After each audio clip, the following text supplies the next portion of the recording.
பாரத மண்ணுக்கும் தமிழ் மக்களுக்கும் முதற்கண் வணக்கம்.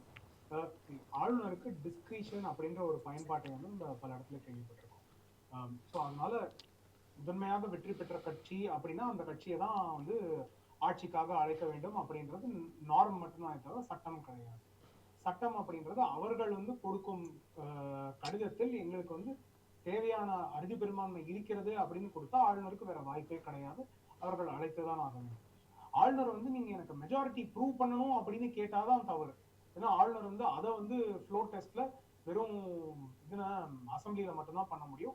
அதுதான் கண்டினியூஸா வந்து வேறு வேறு நீதிமன்ற தீர்ப்புகள், எஸ்ஆர் பொம்மாய் தீர்ப்புல இருந்து அதற்கப்புறமா எடியூரப்பா அவர்களோட தீர்ப்பு, நவம் நெகி, அதற்கப்புறம் கோவா எல்லாமே வரிசைக்கு வந்து இன்னைக்கு வரைக்கும் நம்ம 2000 பின்னாடி தமிழ்நாட்டிலே பார்த்தோம்னா எடப்பாடியார் அவரோட இதுல கூட அது வந்து சட்டமன்றத்துல தான் காமிக்கணும் அப்படின்றதுதான் அவசியம்.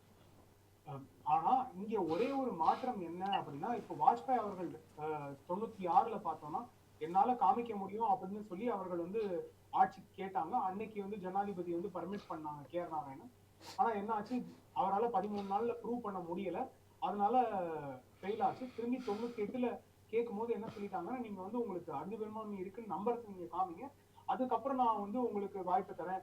96ல நீங்க ட்ரை பண்ணி உங்களால பண்ண முடியல அப்படின்ற அந்த கேள்வி வந்தது. அதே பொசிஷன் தான் இன்னைக்கும் இருக்கு அப்படின்றது. ஏன்னா தேவையில்லாத ஒரு ஒரு செயலாக அது மாறிவிடக்கூடாது. அது வந்து ஒரு கான்ஸ்டிடியூஷனலி மேண்டேட்டட் ஒரு பொசிஷனாக இருக்க வேண்டும். மக்களுக்கு தேவையான ஒரு பொசிஷனாக இருக்க வேண்டும் அப்படின்ற ஒரு பார்வை அது ஒன்று.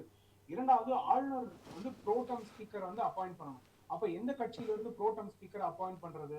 யாரு மூத்தவர்? தேர்ந்தெடுக்கப்பட்ட கட்சியில இருந்து மூத்த தலைவரையா, இல்ல இருக்கிற மொத்த அவையில இருக்கிற மூத்த தலைவரையா? அப்போ அது வந்து மெஜாரிட்டி ப்ரூவ் பண்றதுக்கான இதை அஃபெக்ட் பண்ணுமா பண்ணாதா? இந்த மாதிரி விஷயங்கள்லாம் கேள்விக்கு வருகிறது.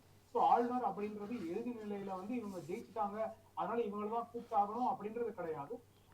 அதுக்கான சட்டம் வந்து வேறு ஒரு பொசிஷனாக இருக்கிறது. ஆனா நான் பிராக்டிக்கலா என்ன பாக்குறேன்னா, இறுதியாக ஆளுநர் வந்து இவர்களை ஆட்சி நீங்க வந்து மெஜாரிட்டி ப்ரூவ் பண்ணுங்க அப்படின்னு அழைத்து விடுவார் அப்படின்றதுதான் நான் பாக்குறேன் பிராக்டிக்கலான சிச்சுவேஷனா. ஆனா எல்லாரும் கேட்கிற மாதிரி ஆளுநர் கூப்பிடல, அது தவறு, இந்த மாதிரி செய்யக்கூடாது அப்படின்னு சொன்னாங்கன்னா சட்டத்தோட பொசிஷன் அது கிடையாது.